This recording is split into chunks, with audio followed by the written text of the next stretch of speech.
여러분 안녕하세요. 찾아가는 새벽기도 시카고 한인제일 연합감리교회 조선영 목사입니다. 오늘도 변함없는 주님의 은혜와 평강이 저와 여러분의 삶의 종일 풍성하기를 기도합니다. 오늘 말씀은 시편 24편 1절에서 10절까지 말씀입니다. 땅과 거기에 충만한 것과 세계와 그 가운데에 사는 자들은 다 여호와의 것이로다. 여호와께서 그 터를 바다 위에 세우심이요 강들 위에 건설하셨도다. 여호와의 산에 오를 자가 누구며 그의 거룩한 곳에 설 자가 누구인가? 곧 손이 깨끗하며 마음이 청결하며 뜻을 허탄한 데 두지 아니하며 거짓 맹세하지 아니하는 자로다. 그는 여호와께 복을 받고 구원의 하나님께 의를 얻으리니 이는 여호와를 찾는 족속이요 야곱의 하나님의 얼굴을 구하는 자로다. 문들아 너희 머리를 들지어다. 영원한 문들아 들릴지어다. 영광의 왕이 들어가시리로다. 영광의 왕이 누구시냐? 강하고 능한 여호와시요 전쟁에 능한 여호와시로다. 문들아 너희 머리를 들지어다.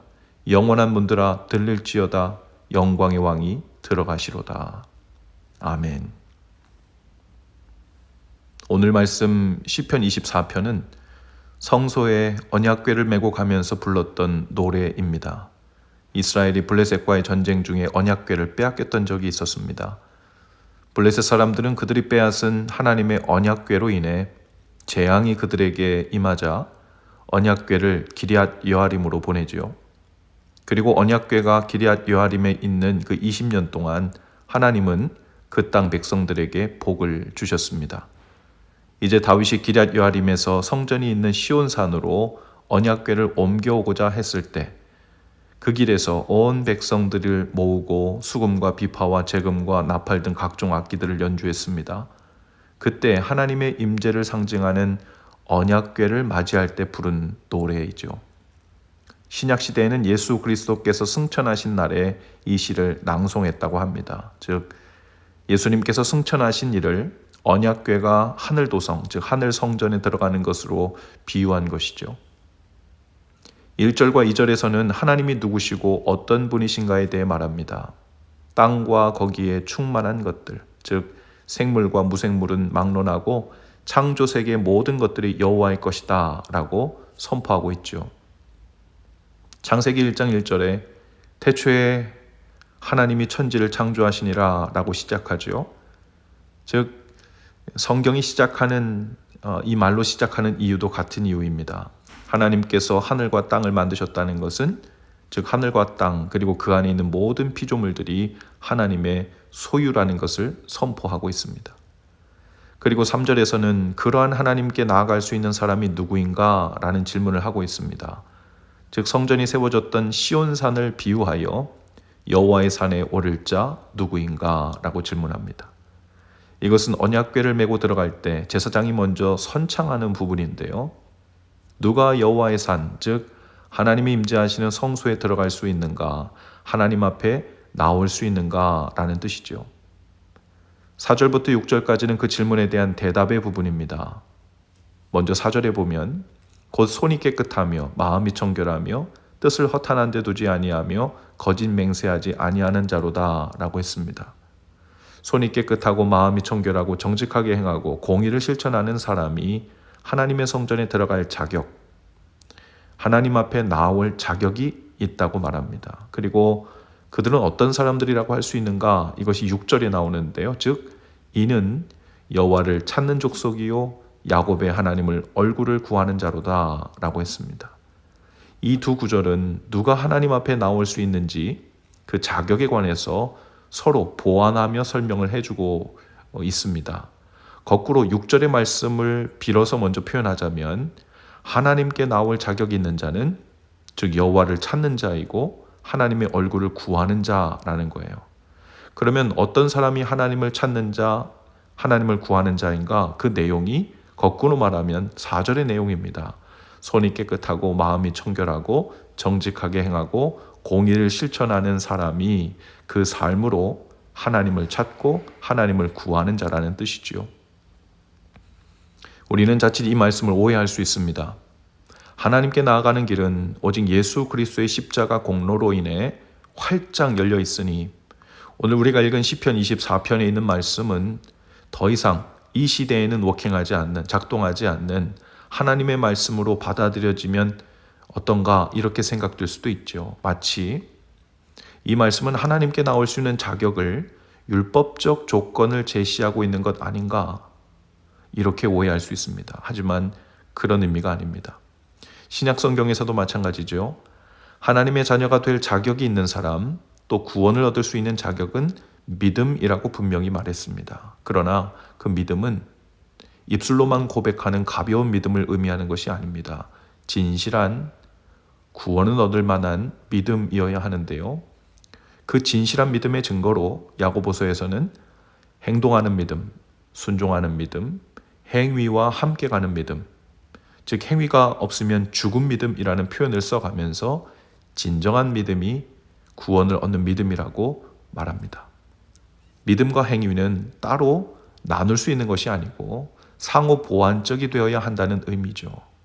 마치 하나님 사랑과 이웃 사랑이 따로 나눌 수 있는 것이 아니고 율법과 은혜가 따로 나눌 수 있는 것이 아니라 두 가지 모두를 통해 진정한 믿음, 진정한 은혜, 진정한 하나님 사랑으로 나아가야 하는 것을 성경 전체를 관통해서 구약, 신약 할 것 없이 흔들림 없이 선포되고 있는 일관적 메시지입니다. 그러므로 어떤 사람들은 말하기를 믿음으로 구원 얻는다고 했으니까 나는 평생 내가 원하는 대로 살다가 죽기 전에 믿음으로 고백하고 천국 갈 거야 라고 말한다면 그것이 가능하고 아니고를 떠나서 믿음으로 구원 얻는다는 말씀에 대한 의미를 믿음 고백이라는 차원만 똑 떼어놓고 진실한 믿음, 진정성 있는 믿음이라고 잘못 이해를 하고 있는 말임을 우리는 알 수 있죠. 7절에서 이렇게 이어서 선포합니다. 문들아 너희 머리를 들지어다. 영원한 문들아 들릴지어다. 영광의 왕이 들어가시리로다. 이제 만왕의 왕, 모든 천지를 창조하신 분, 모든 피조물의 주인이신 하나님의 언약궤가 성전으로 들어가고 있습니다. 그러니 그런 하나님을 맞이하는 성전의 모든 문들은 이제 머리를 들어 문을 활짝 열고 영광의 왕을 맞이해야 한다는 의미죠. 이 선포는 비단 성전의 문들에게만 영광의 왕을 맞이하라는 비유적인 표현이 아니고요. 모든 하나님의 백성들, 성도들도 그 마음 문을 활짝 열고 영광의 왕을 맞이라는 의미입니다. 그래서 7절에 나온 문들아 너희 머리를 들지어다 라는 이 말씀을 메시지 성경은 이렇게 번역했습니다. 일어나라 너 잠든 도성이여. 일어나라 너희 잠든 백성들아. 영광의 왕께서 들어가신다. 우리는 하나님께서 만드신 하늘과 땅 그리고 거기에 충만한 것들 중에 있는 존재들이죠. 그 하나님께서는 예수 그리스도를 통하여 하나님께로 나아갈 은혜의 대로를 닦아주셨습니다. 그리고 우리에게 오라고 하십니다. 아니 더 정확히 말하면 하나님께서 찾아오신 것이죠. 하나님의 언약궤와 같은 언약의 열매이신 예수님께서 언약의 열매이신 또한 성령님을 통해 우리에게 찾아오셨습니다. 그리고 이제 성전된 우리의 반응이 남아 있습니다. 우리는 성전된 마음의 문을 활짝 열고 영광의 왕이신 주님을 맞아들여야 합니다. 그것은 단순히 입술로 주를 고백하는 차원만이 아니라 온 삶으로 맞아들이는 것이죠. 우리 삶의 어느 영역에만 문을 여는 것이 아니라 하나도 남김없이 모든 삶의 영역의 문을 활짝 열고 영광의 왕을 모셔드려야 한다 이런 뜻입니다. 그렇게 온 삶의 문을 열고 영광의 왕을 모셔드린 사람의 삶의 모습이 어떤 모습일까요? 4절 말씀과 같은 거예요. 곧 손이 깨끗하며 마음이 청결하며 뜻을 허탄한 데 두지 아니하며 거짓 맹세하지 아니하는 자, 이런 삶의 모습으로 나아가야 된다는 거죠. 그리고 5절입니다. 그는 여호와께 복을 받고 구원의 하나님께 의를 얻을 것이다. 영광의 주님께서 오늘도 언약궤가 성전에 들어오는 것처럼 성령께서 감동하여 주시는 언약의 말씀을 통해 성전된 우리의 마음 앞으로 당도하신 것입니다. 이 언약의 말씀을 받을 때 성전된 우리 마음과 삶의 모든 문을 열고 온 힘을 다해 이 영광의 왕을 맞으시기 바랍니다. 순종으로 왕을 맞으시고 기쁨과 감사로 왕을 맞으시고 주님 명하신 이웃을 사랑하고 정의와 공의를 행함으로 왕을 맞이하는 겁니다. 정결하고 깨끗한 마음으로 종일 주님께서 우리 안에 머무시며 영광 받으시도록 하는 일. 이 일이 매일같이 우리에게 사명으로 남아있는 거죠. 온 삶의 문을 다 열어놓고 하나님을 모셔드린 사람은 바울이 로마서 14장 7절에서 이런 표현을 썼는데요. 우리 중에 누구든지 자기를 위해 사는 자가 없고, 또 사도행전 1장 8절에 보면 우리가 잘 아는 말씀이죠. 성령이 임하여 증인이 되는 삶에 대해서 말씀하고 있는데, 오스왈드 챔버스는 이 증인이 무엇을 뜻하는가에 대해 이렇게 말합니다. 우리 중에 몇이나 자신이 가진 신체적, 정신적, 도덕적, 영적 에너지를 오직 예수 그리스도를 위해 쓰려고 하겠습니까? 이것이 하나님께서 의미하는 증인이라는 뜻입니다. 그래서 온전한 증인이 되기까지는 시간이 걸립니다.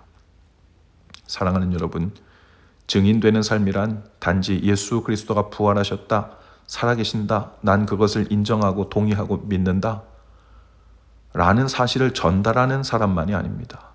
그 주인이 오늘 나의 주인이시다 라는 것을 온 삶으로 보이며 증거하는 것을 말하죠. 내 삶의 모든 것을 통해 오직 예수 그리스도를 위해 사용하기로 하고, 때로는 내려놓기를 하고, 때로는 희생하기도 하는 이 모든 일을 통해 증인되는 것을 말합니다. 그것이 전적으로 온 힘을 다해 영광의 왕의 오심을 맞아들이는 삶의 모습일 것입니다. 오늘도 성령의 임재를 통해 말씀을 통해 우리 가운데 오신 주님을 온 삶으로 엎드려 맞이하시고 영접할 뿐 아니라 진정으로 증인 되시는 삶으로 나가시길 주님의 이름으로 축복합니다. 기도하시겠습니다. 주님, 오늘도 성령으로 말씀으로 성전된 저희에게 오시는 주님, 온 삶의 문들을 다 열어 순종과 감사와 기쁨으로 주님을 모셔드립니다. 주님을 모신 자의 신실한 증인된 삶으로 저희를 인도하시고 걸음마다 성령님 인도해 주옵소서. 또 오늘도 몸의 마음의 약함과 고통을 통중에 있는 분들, 또 긍휼을 구하며 나오는 모든 분들을 위해 구합니다. 그리고 이 시간 기도하는 저희의 마음에 떠오르게 하시는 모든 중보가 필요한 분들을 위해서도 기도하오니 주여 긍휼을 베푸시고 치유와 회복의 은혜를 주옵소서.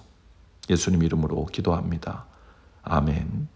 여러분, 오늘도 말씀 동행으로 화이팅입니다. 저는 내일 아침에 다시 찾아오겠습니다.